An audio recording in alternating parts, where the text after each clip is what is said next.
Hola y bienvenidos a este video de la asignatura de Bases para Análisis Biométrico. Mi nombre es Urani Castillo Mateo y soy estudiante de Medicina de la Universidad Autónoma de Santo Domingo. Y esta asignatura de Bases para Análisis Biométrico está a cargo de la maestra Olga Jape Collins. Y el tema que vamos a trabajar en este video es un resumen de los temas relacionados que vimos en la materia de biometría. Primeramente, vamos a ver qué es la biometría. Bueno, si vemos desde su etimología, la palabra viene del griego y tiene dos raíces que son bios, que significa vida, y metrón, que significa medida. Entonces, si nos acuyamos a su etimología, quiere decir medida de la vida. Entonces, básicamente, la biometría es la cuantificación de esas características medibles de los seres humanos. De una forma más profunda, la biometría es el estudio de las características cuantitativas de los seres vivos, que se refiere a todos aquellos métodos que son automatizados y que puedan analizar las características del ser humano con dos fines principales. El primero, identificar a ese ser humano, y el segundo, autentificar a ese ser humano o a las personas. El estudio de la biometría se puede entender como un reconocimiento de los rasgos humanos y se basa en dos elementos, que son los relacionados con los rasgos físicos y los relacionados con las características de comportamiento. Entonces, estas características biométricas que nos ayudan a autentificar a una persona son las estáticas o físicas y las dinámicas o de comportamiento. Las estáticas o físicas, como lo dicen sus palabras, son aquellas que no pueden variar, o es lo que se cree que no pueden variar. Y dentro de ellas están las huellas dactilares, la retina, los patrones faciales de la cara, ya sea en 2D o en 3D, la iris y los perfiles del ADN, que son cosas que son propias de cada persona y que son invariables. Ahora bien, las características dinámicas o de comportamiento, como lo dice la propia palabra, son dinámicas, es decir, que son variables. Y dentro de estas está la escritura, la firma, la voz, el tecleo, y son características que, por ejemplo, son variables porque primero pueden ser imitadas por otra persona, porque hay personas que fácilmente, bueno, no fácilmente, pero que son expertas en imitar las firmas o que pueden fácilmente aprender a escribir de la forma que escribe otra persona. Y también son dinámicas porque estas, por ejemplo, vamos a ver un momento más adelante, que pueden variar si una persona, por ejemplo, tiene cierta enfermedad. Ahora bien, la biometría es muy importante porque se aplica en diversos campos, como por ejemplo la biometría puede ser utilizada para identificar a los civiles, o puede ser que sea identificada para reconocer a los empleados de una empresa, o a los afiliados de un banco, o para identificar a criminales.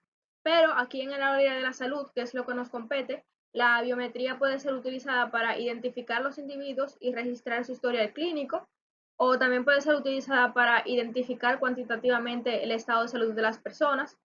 O algo muy importante, que fue lo que mencioné un poquito ahorita, es que la biometría en medicina nos ayuda a identificar, por ejemplo, los comportamientos de las personas o cambios que estos tengan, problemas de su salud, como por ejemplo cuando las personas o los pacientes presentan degradación de la escritura, esto puede darnos rasgos de Parkinson o de Alzheimer o de esclerosis múltiple.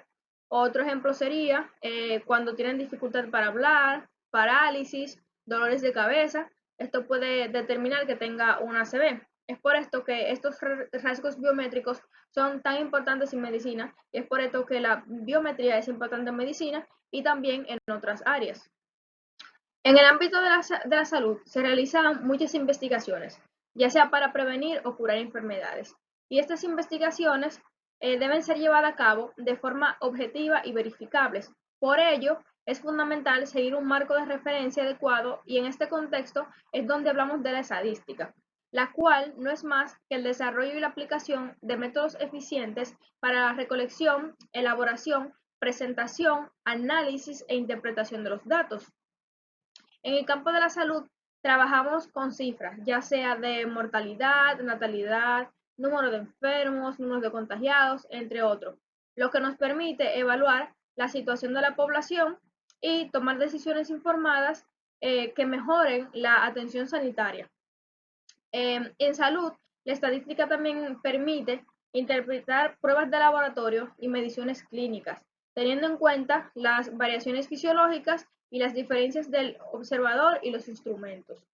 Además, proporciona información sobre las causas y el pronóstico de las enfermedades, lo que permite dar mejor asesoramiento a los pacientes sobre cómo prevenir o reducir sus efectos.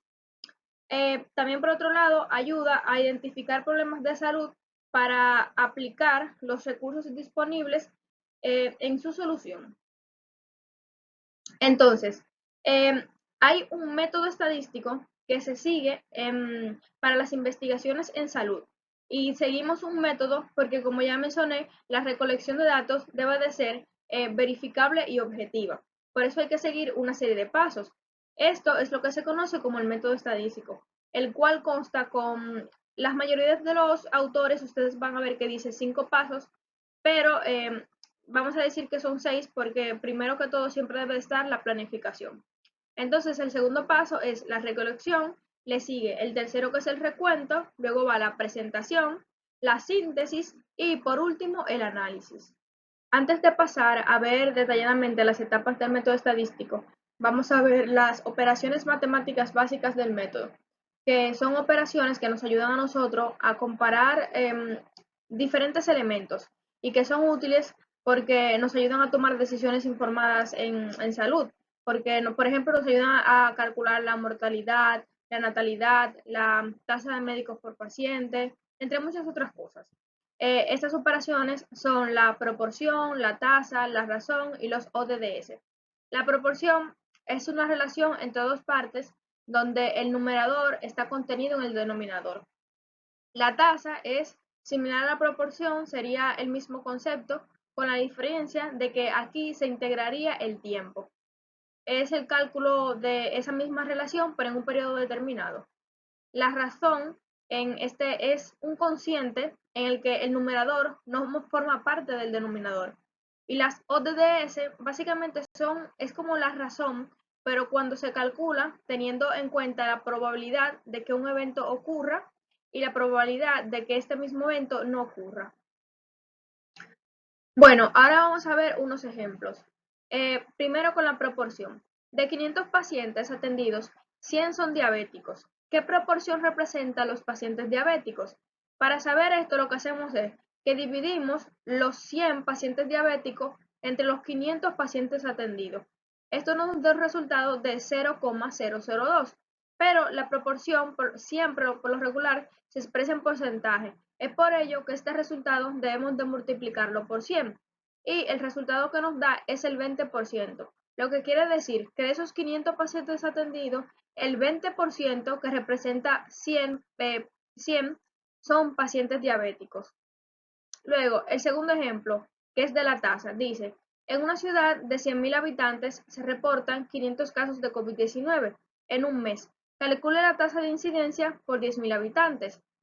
Entonces, tenemos que dividir los 500 casos que se reportaron en ese mes, y ahí podemos ver que se integra el tiempo entre los 100.000 habitantes. Eso nos da 0,005, pero nos dice que es la tasa de incidencia por 10.000 habitantes, por lo que ese resultado debemos de multiplicarlo por 10.000. El resultado que nos da es 50. ¿Qué quiere decir esto? Que por cada 10.000 habitantes son 50 los casos de COVID-19 en ese mes. Ahora bien, el ejemplo de la razón. En un hospital hay 150 enfermeras y 50 médicos. ¿Cuál es la razón de enfermeras a médicos? Como vimos en su descripción, la razón es un cociente donde el numerador no forma parte del denominador, porque los elementos que aquí se relacionan son elementos de naturalezas distintas. Entonces, lo que hacemos es que como quieren saber la tasa de enfermeras a médicos, dividimos los 150 enfermeras entre 50 médicos. Esto nos da un resultado de 3, lo que quiere decir que por cada 3 enfermeras hay un médico o que por cada médico hay 3 enfermeras. Las ODDS es como la razón, pero cuando se calcula un ejercicio teniendo en cuenta de que un evento ocurra o no ocurra. Entonces, en un estudio en un estudio, 10 de 50 pacientes con un nuevo medicamento se recuperaron, mientras que 40 no lo hicieron. Calcule la ODDS de recuperación. Bueno, acá lo que hacemos es que dividimos los 10 entre los 40. Los 10 fueron los que se recuperaron y los 40 los que no se recuperaron. Eso nos da 0,25. Lo que quiere decir que ese 0,25 es la ODDS de los que no se recuperaron. O también si dividimos el 1 entre 0,25 nos da 4, lo que quiere decir que por cada 4 pacientes no recuperados hay un paciente que sí se recuperó. Bueno, el primer paso del método estadístico es la planificación. Este paso implica definir claramente el problema de investigación, los objetivos que se desean alcanzar y cómo se va a abordar el estudio. Luego de este viene el segundo paso, que es la recolección. En la recolección se lleva a cabo la recopilación de los datos necesarios para el análisis. Los datos pueden ser obtenidos a través de instrumentos específicos. Estos pueden ser de fuentes primarias o secundarias.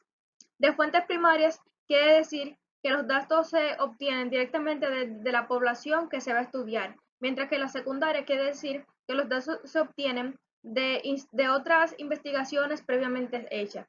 Los elementos primarios pueden ser los cuestionarios, las encuestas, observaciones o grupos de discusión. Y los secundarios pueden ser censos de población y vivienda, boletines epidemiológicos, páginas de internet, de medios de comunicación de revista, entre otros. El tercer paso es el recuento. Después de clasificar los datos, se realiza un recuento o cómputo de las frecuencias con que ocurren las distintas categorías o valores.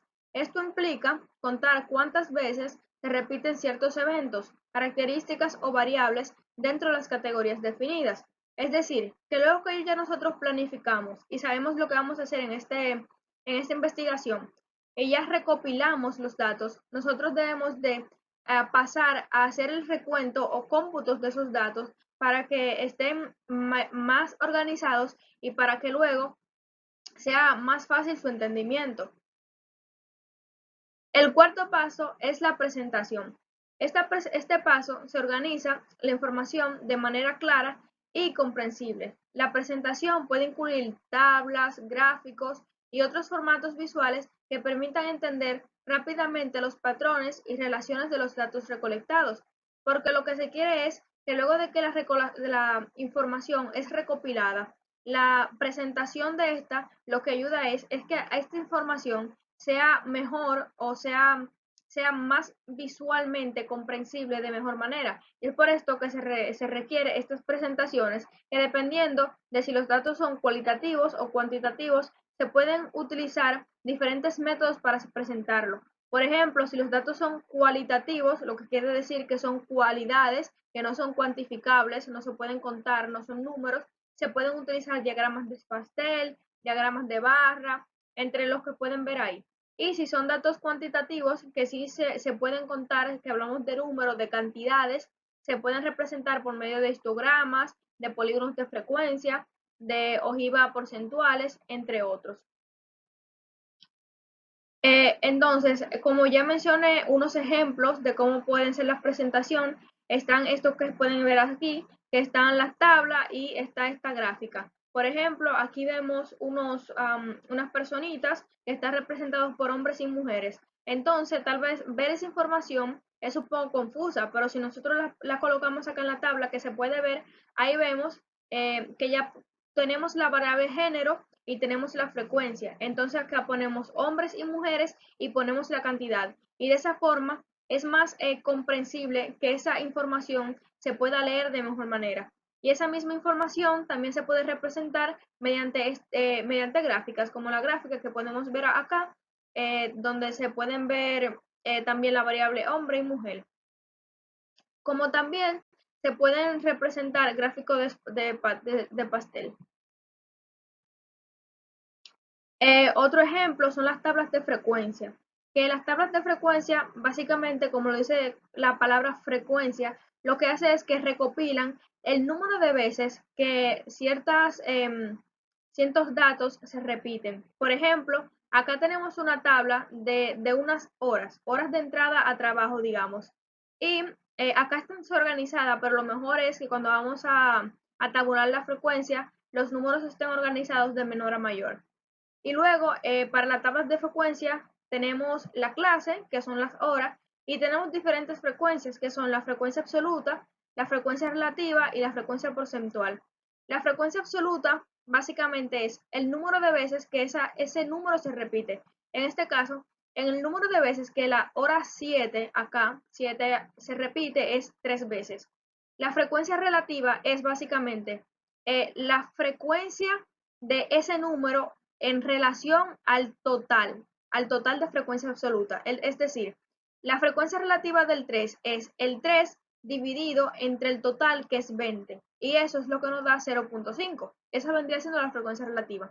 Y la frecuencia porcentual es la frecuencia relativa expresada en porcientos, y para eso lo que se hace es que la frecuencia relativa se multiplica por 100 para que la pueda expresar en por ciento. Estas son las formas en las que luego de nosotros recopilar la información podemos presentar esta información en estas tablas para que sea mejor su comprensión.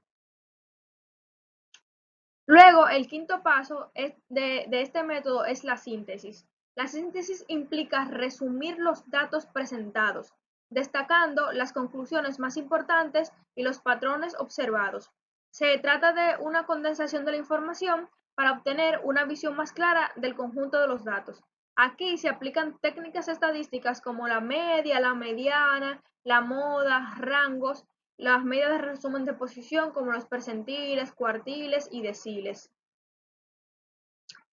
Por ejemplo, eh, como vimos, media, mediana y moda para la síntesis. Por ejemplo, ¿qué es la media? Es el valor que se obtiene al dividir la suma de un aglomerado de números entre la cantidad de ellos.